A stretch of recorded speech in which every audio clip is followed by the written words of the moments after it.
Here's a question. How do we turn some of life's most challenging moments into powerful new narratives that we define for ourselves? Today on the show, our guest is an Amazon best-selling author who is doing just that with her latest book release. We will hear all about her process of writing this emotionally charged story, tackling the topics of grief, addiction, recovery, and closure. Expert Connections starts now.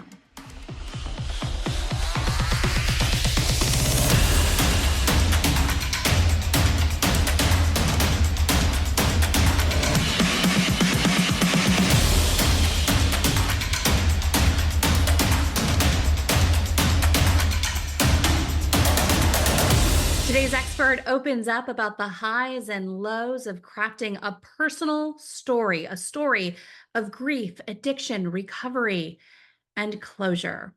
Welcome to Expert Connections. I'm Julie Holton Smith.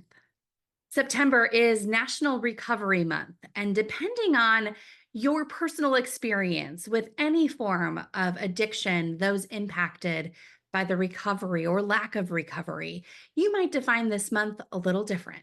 Our guest today is author Allison Spooner. Allison, welcome to the show. Hi, thanks for having me. I'm excited to hear about this new book that is about to hit bookstore shelves coming soon in just a few weeks during National Recovery Month here in September.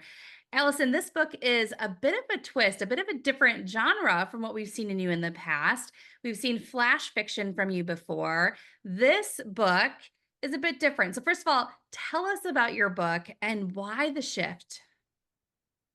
Yeah, so to start off, this is a book I've always known I would write, and we'll get into that a little bit more. The flash fiction in the past was actually, it was super fun, and I'm glad I wrote it, and I'm glad it's out there. But it was actually kind of a way for me to get unstuck. It was kind of a tool for me. So I've always been a writer. I've always known I wanted to write books. It's just been something I've always done since I was little. Um, but even when it's a part of you, you still get stuck. Even when you know you want to write, you still get stuck. And flash fiction ended up being a tool for me because it was short. It was not as overwhelming as writing an entire book. I used prompts to help get me started. I had a word limit that really helped me focus my attention and gave me a really concrete goal. And so I started doing flash fiction as kind of an exercise and a way to get out of writer's block and start writing again. And I realized I had all these stories that were just compiling. So I decided I would just publish them because there are ways for people to self-publish books now more than ever before. So that was available to me. So I just decided to publish them. So the flash fiction was kind of a tool. I will probably keep writing it. I will probably publish collections of flash fiction again in the future because I have more stories and I do enjoy it. But I always knew I wanted to write novels. I always knew that was the thing I wanted to do. And that happened after I'd been writing flash fiction for so long. Those muscles were finally warm, the creativity was flowing, and I was able to write the book, The Lost Girl, A Neverland Story, which was my first novel. But that, I mean, obviously that's completely fiction. It's about Neverland. It's about Peter Pan's great granddaughter. But there was always another story kind of in the back of my mind. Based on my experiences growing up and losing my alcoholic father when I was 15. I knew I wanted to tell that story. I knew I wanted to share it with people. And I just eventually had to say, this is the time. I don't need to wait anymore. And I think publishing The Lost Girl gave me the confidence to understand the publishing process, to know what I had to do, to kind of have the tools again to create consistently and get that book written finally. And that is the book that's coming out. And that's why it's coming out in September, National Recovery Month. So this book that is about to come out, it's called The Things We Cannot Change, a story about the ghost created by addiction. And there we have the theme with National Recovery Month. Allison, this is just by the title, we can tell this is a very personal story for you. Talk about the process of getting the personal story to come out and putting that story on paper. Yeah, so it kind of combines with the flash fiction and the using short stories to get rolling, to get writing. While I was writing all of those stories, I also started performing or reading my stories at local events, poetry events, creativity events in the area. And I was so inspired by people that were sharing such personal stories. And I was getting up there and reading my flash fiction, my short little stories. And that's great. I enjoy sharing them, and people liked hearing them. But I was just really inspired by the people that were telling true stories. And so, in order to have pieces that I could share at these events, I started writing shorter versions of the story I wanted to tell, the experiences I had growing up with my dad, the stories I knew that other people could relate to, because I know so many people are touched by addiction and alcoholism, even if we don't always talk about it. Um, and as soon as I started sharing those stories, I had so many people coming up to me and saying, "Oh my gosh, I have this parent, or I had this friend, or I lost this person. Your story just really resonated with me." And so I just kept writing them. There would be memories that would pop up, and I would say, that would make a good little short story. I can share that. So it started as a way to be able to share these stories at these events. But then when I knew it was time, when I had The Lost Girl out and I felt ready to finally put this larger story out in the world, I had all these little stories already written, that kind of came together, luckily very easily, into a larger story. It took a while to brainstorm and decide kind of what the overarching story would be, but I had all these pieces that when I was ready, I could fit easily together. So it's kind of how that started. I love that look kind of behind that peek behind the curtains at the process of how you started piecing together the story and the storyline. Give us an overview without giving away, too many details. Tell us what the book's about. Yeah. So in the book, Callie is the main character. She's 18. She's in her first year of college. It has been 1 year since her dad passed away due to complications from alcoholism. She is trying very, very hard to dive into her new life, to kind of ignore the past, to maybe not ignore it, but push past it. And her mom calls her home for a visit. She's been trying to get her to come home for a long time, and Callie's been avoiding home.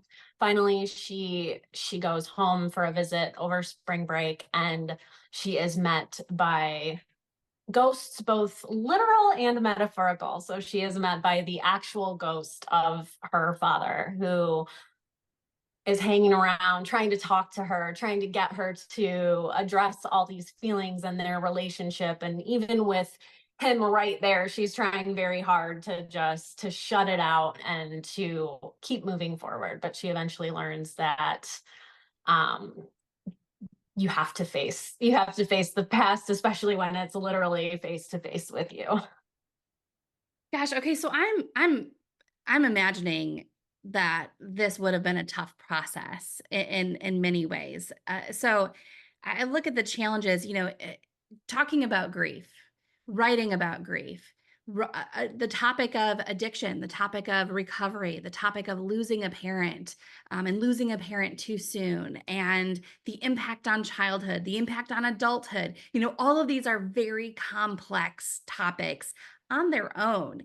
And here you're tackling all of these topics within your book and within the narrative as you describe through Callie's story. Yet Callie's story is also drawn from your own personal experiences. Tell us about what it's like as an author and also as a daughter who is taking your own experiences and putting pen to paper to write about them in order to share the story. So that's a lot there to unpack. um, First of all, I think I shouldn't say luckily, but luckily, I guess it has been a more than 20-year process for me. So I described Callie as, really trying to just shove the past behind her. And I think for me, that was very much me in the years after I lost my dad. I was a teenager. I wanted to just keep being a teenager. I was no longer the kid with the weird dad who had to kind of hide and avoid talking about it or avoid letting my friends know. So I just wanted to move on. I just wanted to be normal. Um, Even though that's probably a lot more normal than we think it is. And so that was me. And for a long time, I didn't talk about it. I didn't write about it.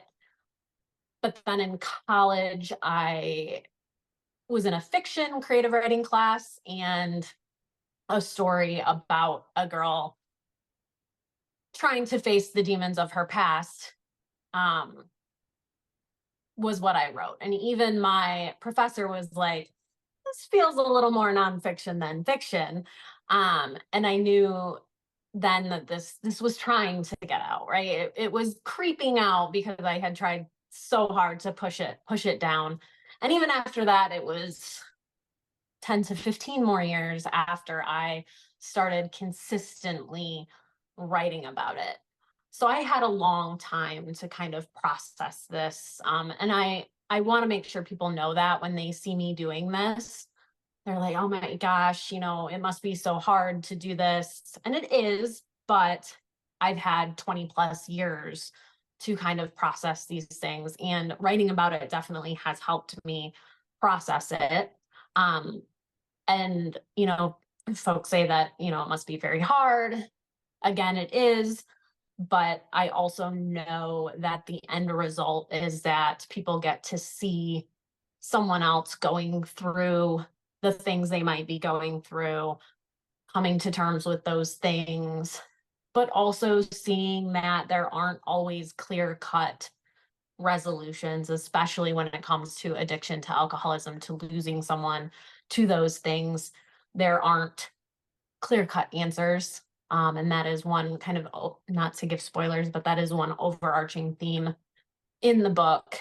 Callie is consistently asking why, and you kind of have to read to find out what she learns. But I want people to understand that I didn't just sit down and write this right after it happened. It's been, and Callie is processing these feelings 1 year removed from the event, but I processed them and wrote about them 20 years removed from the event. Um, and so, yeah, so it's hard. It feels like a bit of a responsibility, a burden in a way, because I do have this ability to write stories and share them. But I also kind of have always known that it would be my responsibility eventually to, because I have that ability, to share this story uh, with the world. It's a very long roundabout answer to your question. Well, it's a very long roundabout question too, if we're being honest. I want to talk about that feeling, that weight of the responsibility as you were writing this, as you said. You mentioned earlier people sharing their own stories and their short, strangers even, their stories of recovery or their stories of a parent and their recovery or inability to recover from things like alcoholism or others, other addictions. How did that guide your process? Feeling I mean, that sounds like a heavy burden to bear as you're writing the story. In a way, yes and no. So I've mentioned that I've always wanted to be a writer. My dad was also a writer. He was a musician. He wrote all of his own music. My brother has kind of taken up a little bit of that as well. And he always wanted to, so I am lucky enough also to have my dad's journals and a lot of his music, and a lot of his musings from different rehabs over the years. Um, and he always mentioned a desire to want to help people. If he came out on the other side, he would like to help people do the same thing. And I've always, this will all be related, I promise, but I've always also seen quotes, and I'm not going to be able to remember any of them directly or who said them, but quotes about when we have a talent or an ability, we have a responsibility to use that talent in a way that benefits other people. And not to like brag on myself a little bit, but I've always known that I've had that talent and that ability. So all of those things kind of combined, um, my dad's, desire to help people, our ability as a family to craft stories and use words, to do that, it all just kind of felt natural that this is what would eventually happen, so that by the time I was actually ready to do it, it wasn't as overwhelming a burden as I think people might think it is. And I say burden because I do feel, you could feel burdened, I guess, by my dad's desire to help people. It's a big responsibility, right? Taking the message of someone who has passed and like putting that out in the world. But it's just something I always knew I think I would do. So it's scary, and but I don't think it's as scary as a lot of people think it would be for me. Because of all those little aspects, if that makes sense. Yes, absolutely. And oftentimes I think that weight is something we add onto it ourselves, right? Like, so it's the mindset of how you want to look at this. And so you could look at it as the burden or as this beautiful ability to use your talents as you've described in order to touch another life of someone who is navigating their own journey, wherever they are in this journey. With that in mind, what do you hope readers will take away from Callie's journey in your book? I've actually um, had some early readers reading the book and giving reviews and feedback. And one person in particular is in recovery, active recovery. She just celebrated her 1 year anniversary in recovery, and she even said she is going to have her daughter read the book. Um, so if I could, if the book can help just one kid, child, teen, whatever, relate to their parent in a way that they couldn't before, or understand their journey a little bit more, that recovery journey, that addiction, um, I think that would make the whole process worth it. If one kid could say like, yeah, I'm mad and it's okay to be mad, but I understand my parent or whoever they have that relationship with, I understand them a little bit more. I think that would make the whole thing worth it. And knowing that it's okay to be mad. I think we all think we have to, especially if the person has passed, we have to forgive them. They've passed. It's our duty now to forgive them. And I talk about this in the book, but I think I would like people to remember that it's okay to be mad, and you might be mad forever. You can have all these other feelings, you can have understanding, you can have forgiveness, but there's always going to be that anger in there. And I think I can probably say for certain that if my dad were still here, he would say, I get it. Like, that's okay. You can be mad at me. And I just want people to know that they don't have to feel bad about that anger. Allison, what does National Recovery Month mean to you? Oh, that's an interesting question. We have all these months, right? We have all these We've different got a things day we for everything, celebrate even hot on. dogs, right? Yes, there's So, a day, there's a month, there's a weeks, who knows? But um, and I think we use those some of them are more flippant than others, but the bigger ones, International Women's Month, National Recovery Month, are great ways to bring attention to issues. I shouldn't say not just issues and subjects that may have been ignored in the past. And I think alcoholism and addiction and being in recovery is one of those issues that has been largely maybe not ignored, but overlooked or has a lot of misconceptions to it. The people in recovery or who have, lost their battles with addiction. In the past, there's been a lot of negative stigma around that. And I think this is just a way to shine a light on those journeys, to showcase the people that have had success on their journey. I don't want to say beat it. It's not something you ever truly beat. To highlight those stories and to just show that more people are touched by addiction than we would think, so that the people who are experiencing these things don't feel so alone. Allison, thank you for being on the show. Tell us the things we cannot change, a story about the ghost created by addiction. Where can we get a copy? So starting September 30th, it will be available pretty much anywhere, mostly on Amazon. You'll be able to go into your local bookstore and ask for a copy. They might not have it on their shelves, but they will be able to order it for you. I always sell my books through my website if you would like signed copies, but mostly Amazon, Barnes and Noble. You'll be able to order it through their website. Again, maybe not necessarily in their store. On September 29th, I will be having a launch party at Sycamore Creek, Stage 1 at Sycamore Creek.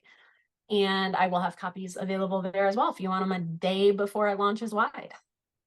Allison, we are going to make a copy of your book available as a giveaway to our listeners, our watchers right here on Expert Connections. All you have to do is look below for the details on how to enter this giveaway. And of course, we'll include all the links so that you can purchase a copy of Allison's book releasing September 30th and links to the launch party if you are local to Lansing, Michigan. Author Allison Spooner, thank you so much for being on Expert Connections. Thank you for having me. We look forward to seeing Allison's latest novel, The Things We Cannot Change, a story about the ghost created by addiction. It releases on September 30th, launch party shortly before. You can check out all of that information, AllisonSpoonerWriter.com. We'll put all the links below. And be sure to check out our info on a giveaway right here on Expert Connections. We'll see you over in the next video.